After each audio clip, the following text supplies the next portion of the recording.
Hello friends, welcome to our YouTube channel. ఇవాళ మా ఇంట్లో సొరకాయ కూర, అది కూడా పాలతో. ఇప్పుడు సొరకాయ ముక్కల్ని చిన్న చిన్నగా కట్ చేసుకుందాం. దాంతోపాటు ఉల్లిపాయలు కూడా చిన్నగా కట్ చేసుకోవాలి. పెద్దగా అయితే ఉడకవు, మనం పాలతో చేస్తున్నాం కాబట్టి.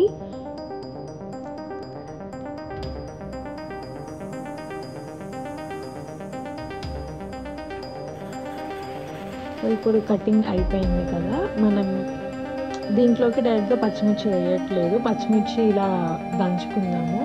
సో నేను ఇక్కడ 10 నుంచి 12 పచ్చిమిరపకాయలు తీసుకున్నాను. నేను రోట్లో దంచుకుంటున్నాను, మీ దగ్గర రోల్ లేకపోతే మిక్సీలో దంచుకోవచ్చు. రోడ్లో అయితే కొంచెం కచ్చా పచ్చగా వస్తుంది, టేస్ట్ కూడా బాగుంటుంది, అందుకే నేను రోట్లో దంచుతున్నాను. సో ఇప్పుడు దంచేసుకున్నాను.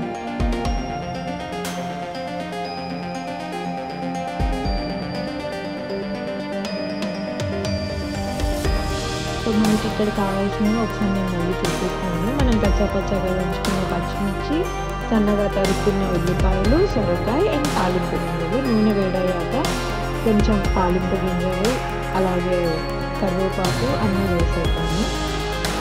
వేసేసి ఒకసారి ఇలా తిప్పుకొని ఫస్ట్ ఉల్లిపాయలు వేసుకుంటాము. నేను ఇప్పుడు ఉల్లిపాయలు వేసేసుకుంటున్నాను. ఉల్లిపాయలు కొంచెం బ్రౌనిష్ కలర్లో ట్రాన్స్పోర్ట్ వచ్చేలాగా చేసుకొని కొంచెం ఉల్లిపాయలు మగ్గాక కొంచెం పసుపు, కొంచెం సాల్ట్ కూడా వేసుకుంటున్నాను. ఎందుకంటే ఆనియన్స్ తొందరగా మగ్గడానికి సాల్ట్ యూజ్ అవుతుంది. సో అందుకే నేను ఇక్కడ సాల్ట్ కూడా వేసేస్తున్నాను. తర్వాత టేస్ట్ బట్టి మళ్ళీ యాడ్ చేసుకోవచ్చు. నేను అందుకే ఇప్పుడు చాలా కొంచెం వేసాను.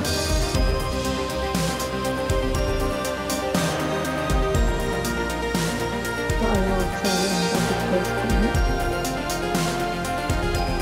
ఇప్పుడు ఉల్లిపాయలు మగ్గాయి కదా, ఆ మగ్గిన తర్వాత వెంటనే నేను చిన్నగా తరుక్కున్న సొరకాయ ముక్కలు కూడా వేసేసాను. ఇక్కడ కెనడాలో సొరకాయ దొరుకుతుంది, కాకపోతే కొంచెం చూసుకొని లేతగా తీసుకోవాలి. కొన్ని చాలా గట్టిగా ఉంటాయి, అవి వాటితో ఈ కూర బాగోదు. కొంచెం లేటుగా అయితే టేస్ట్ మంచిగా ఉంటుంది. అలా ఒకసారి కలగబెట్టేసుకొని మూత పెట్టేసుకున్నాను. మూత పెట్టేసుకొని కొంచెం సొరకాయ కూడా మగ్గిన తర్వాత మనం ముందుగా దంచుకున్న పచ్చిమిర్చి పేస్ట్ కూడా యాడ్ చేసేసుకున్నాను. ఇప్పుడు అలా యాడ్ చేసేసి మూత పెట్టుకొని ఒక 10 minutes అలా వదిలేద్దాము. సో చూసారు కదా, ఆల్మోస్ట్ కుక్ అయ్యింది.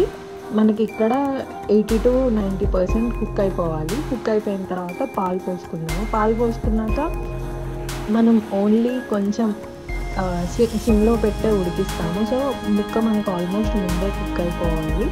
నాకు ఇక్కడ ఆల్మోస్ట్ 90% కుక్ అయ్యాక నేను పాలు పోసాను. ఇప్పుడు స్టవ్ మొత్తం కంప్లీట్గా సిమ్లో పెట్టేసి ఒక 5 minutes ఉంచుతున్నాను. సో 5 minutes ఉంచిన తర్వాత ఇలా మనకు దగ్గరగా వస్తుంది. అంటే మన గుమ్మడిలాడే సొరకాయ ఇది. సో ఇప్పుడు వేడివేడి అన్నంలోకి చాలా బాగుంటుంది. మీకు తర్వాత కావాలంటే ఉప్పు కారం మళ్ళీ యాడ్ చేసుకోవచ్చు. ఇది మన ఫ్యామిలీ సొరకాయ.